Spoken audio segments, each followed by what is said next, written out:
Atari mug. Just tends to make it taste that little bit extra special. I've steamed up my bloody glasses now, haven't I? Silly bugger. Anyway, as you all know, we went to a replay recently, and Mark, UK Retro Games, handed over to us an Amstrad CPC 464, which he had found local to him for free, so he decided to pass it on to us. Very nice of Mark, as usual.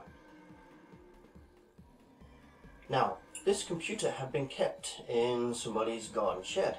Admittedly a nice dry garden shed for a change, but it had been kept there for years, which meant that cosmetically it was in a bit of a state. Physically, there's actually no damage to it, apart from a crack across the tape deck. So if anybody has a spare tape deck cover, you'll see in the video coming up, that would be appreciated. I would be willing to compensate all for the cost of it.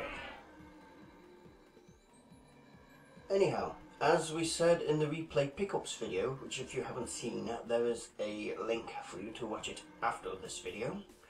We said that this will be a great opportunity for us to show you how we restore a computer that's in this condition. As usual, although I'm going to show you the techniques, if you don't know what you're doing, if you're in doubt, don't do it, because you could kill your computer. And I am not going to be responsible for the death of a vintage computer. Was that me? Might have been. Anyway, I'm having to be very careful where I tread here, because there is a Sinclair ZX81 in little bits and wires trailing all over the place, but that's for another video, and I didn't tread on it. Anyhow, yes, enjoy the video. I hope it's of some use to you. Yes, enjoy how we get this computer from a shed to an Amstrad.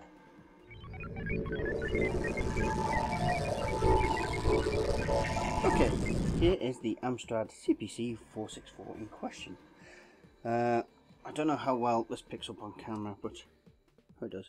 It is absolutely grotty in there, and inside the unit itself is covered in dust. Now, we have tested this, as I've said, but I don't want to run it for too long in case that dust causes shorts. So, first thing we need to do is separate the electronics from the case. So I'm now going to take it apart. This involves simply removing 1, 2, 3, 4, 5, 6 screws from the bottom. So I shall see you in a moment. Okay, I'm back. We've loosened all the screws off, so what I'm going to do is grab the whole thing, keep it tight so it doesn't fall to bits, and just turn it around and tap out the screws. We've got 4, 5, and make sure 1, 2, all 6. There they are. Put them safely out of the way. Oh, now the computer's the right way up, so hopefully we can peel the top off. Oh god, this one is in a bit of a state. Now, what we need to do, as you can probably see there, we need to separate the motherboard here and the keyboard and tape stuff here. Now, if there's a lot of wires sticking out, then you need to photograph where they are, and this one I think I can remember. So I'll take these out. These ones I do hate taking out because they are often a pain to get back in. So we've got the two halves separated, and you can see here just how dirty this motherboard is. So what we're going to do is remove the motherboard from the case. 1, 2, 3, 4, 5, 6, 7, 8, by the looks of it, screws. So I'm going to unscrew them, and I'll be back after that. Just look at that dust, horrible. Okay, we take the screws out, put them in a separate pile to the case ones, so we know which are which, and I'm just going to gently remove the motherboard, and that is all it takes. There's the motherboard, absolutely filthy. That's where I put my finger, you can see just how disgusting it is. So we'll put that to one side, and there we have the bottom of the case, which is very grubby. So let's have a look at the top of the case. Bit more complex, this one, because it's got the keyboard here and the tape drive, but I can see where it's screwed in. I may have to take some photographs of this one so I can remember where stuff goes. So I'm going to take this out and I'll be back again. Okay, welcome back. I've got the keyboard out, which I'll be stripping a little bit more, and I did try to get the cassette mechanism out, but as it turns out it's integral with this. This is all built in. I really don't want to remove all these little parts just to clean it, so I'm going to have to use different techniques to get in there. But, and it's a big but, it's my but, we'll be using the usual techniques on the bottom and the keyboard. So the keyboard, right, we need to strip this down further. Excuse me. So on the bottom, there's little clips. We need to unclip them and remove the keyboard from its base. Okay, that's the keyboard stripped, and yes, as you can see, a lot of dust. Membrane, yep, also covered in dust, and the base covered in dust. So what we're going to do, this has no electronics left in it, so this will go straight into the shower, and I shall clean it down with a brush, everything, and get it cleaned. This one I shall wipe clean with some isopropyl rubbing alcohol, basically. Same with the base. This I'll be doing the same with, and this can go in the shower because it's got no electronics at all in it. So I'm going to have a play and I'll be back. Okay, that's the membrane cleaned. Now yes, this is the dirt that came off it. Now I see. So done the membrane. Now the reason I've got a piece of paper here, a little bit dust on it already, is because I'm going to do the motherboard. This motherboard is filthy, and usually just brush the dirt off, but this is caked in. So what I'm going to do is give it a good brushing like this. Be careful because static can damage them, but I've done this many times before and I've not had any problems so far. So I'll give it to dust, and then any areas that are caked will get this treatment again. Never put the fluid onto the board, always put it on the cloth, and not much. Give it a good rub, and so I'll clean this and we'll be back. Okay, it's now some time later, and look at that. What a change. The motherboard is now cleaned up. Now, one thing I have noticed is that the tracer coming away from the power thing is heavily corroded, but the thing is still working, which is amazing. Yes, there was a lot of dust on this, but I've used some of these with a bit of rubbing alcohol on, rubbed them in, make sure all the dust is gone, and that is now airing. Now the top, I've managed finally to get the tape drive to pull away a little bit, which means I can get deeper into the case. So the case has been cleaned up again with that, and with a, you can see it's been, yes, a bit of dirt on this. I've used one of these to get right into these little details and corners, like that one. So rub it in and brings it out nicely. So this is where you need patience, because we need this stuff to be perfectly dry before it goes back together, because water, as you know, will be deadly. So I'm going to leave the whole thing to dry for 24 hours, apart from this bit, which I'll reassemble the cassette drive so I don't lose any bits, but the keyboard and stuff will not go back to for another 24 hours. So I shall see you in 24 hours. Welcome to 24 hours later.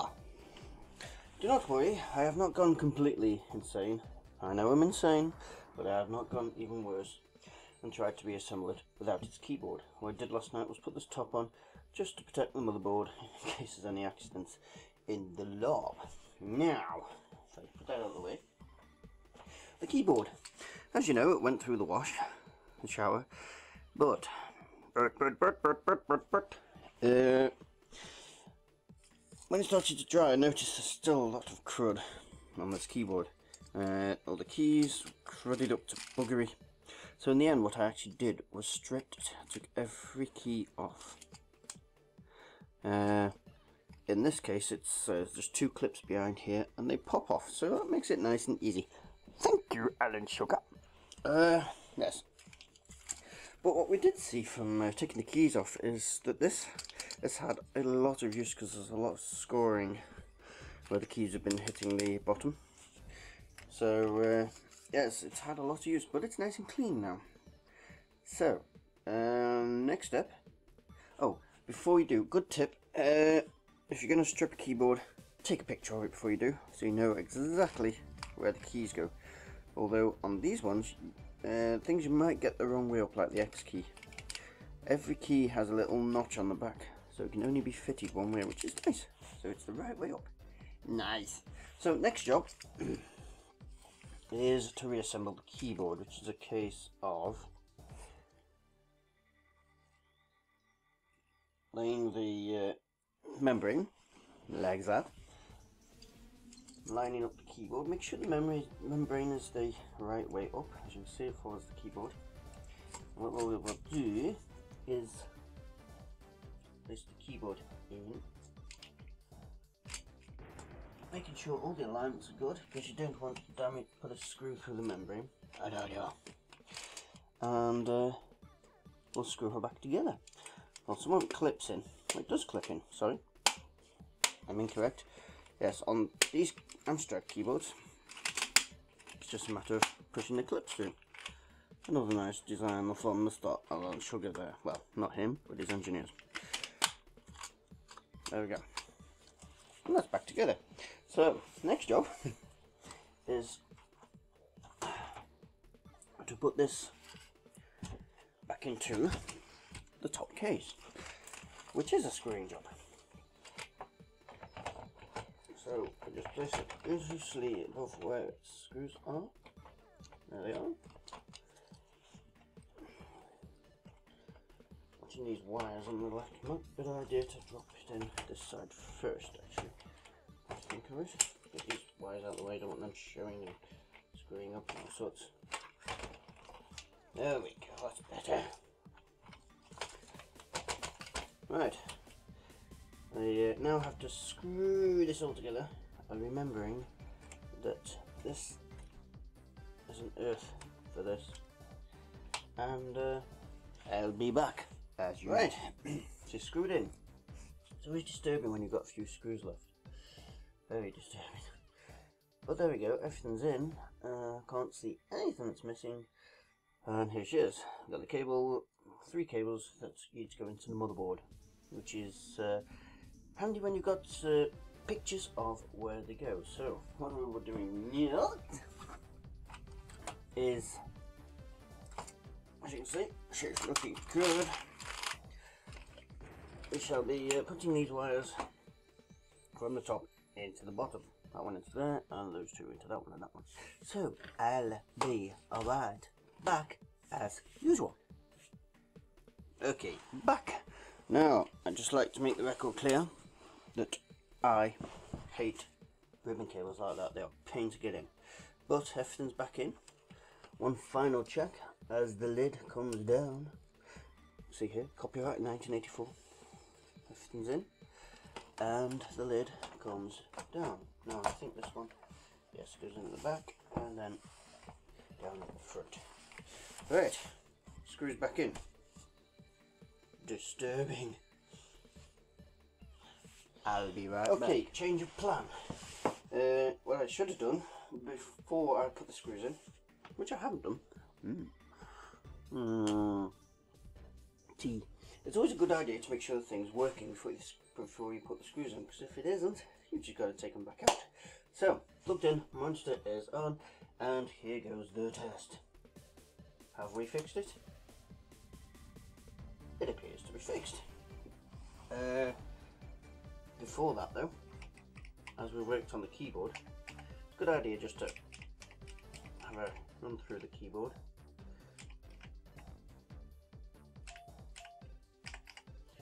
Just to make sure that things are functioning.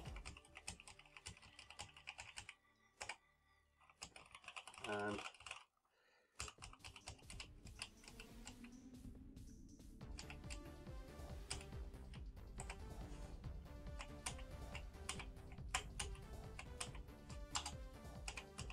checking the caps locks, checking the shift keys, checking the numpad.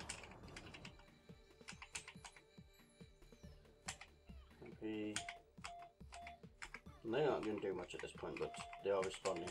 That's the main thing. And you can also use this error message to check the function of the speaker. Everything is working. I am happy. So, screws back in. Okay, and here she is back. All I've done since the last showed you is put the screws back in, and I've given the top a coating of WD-40, although not not the WD-40. Well, I've used cheap WD-40, but you need the proper one because it lasts a lot better than this. All that does is bring up a nice black sheen to it, makes it look almost like new. Now, we didn't test the functionality of the tape player, but keep my head in the way.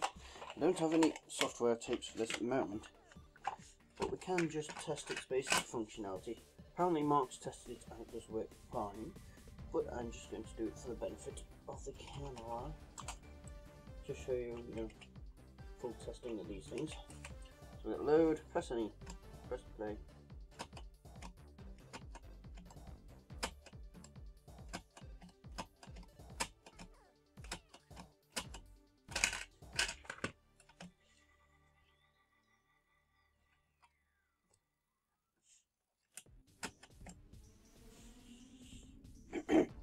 And as you can see, problem. Lucky I tested it, isn't it? Password works, rewind works. Play's not working at the moment, so I'm going to have to go and test it. Find out what's gone wrong. I'll be right back. Okay, back again. It turns out there was nothing wrong with the tape player. I stripped it down, wondering what I'd done wrong, couldn't see anything. Pulling my hair out, and I thought, well, it gives you this instruction: press play on tape, then any key. Though I can't find the any key. Oh, joke. Anyway, it turns out you press the play on tape, at which point a lot of machines would start playing it, but not the Amstrad. Press enter, then it starts playing it. So, in reality, it works fine. And you can hear it trying to load. Well, you can hear a tape. That's not an Amstrad game, so it's not going to read that. So there we go. Next thing, that's all done. Happy with that. Bricks, happy as Larry. Thank you to UK Retro Games for providing this nice big bugger to me. A classic Amstrad. If anybody has a tape cover they could provide me with for a small donation, I would most appreciate it, because it does have a crack down there. That's the only thing spoiling it. Apart from that, everything has cleaned up beautifully and now looks almost like new. So, once again, thank you to UK Retro Games, Mark, for providing me with this thing, and a successful mission, I do believe. Nice and clean and smelling good. So, next thing to do is to get some tap files for it, and we'll show you how to do that, if I get that to work. Okay, thank you very much, and shall see you next time. Thank you.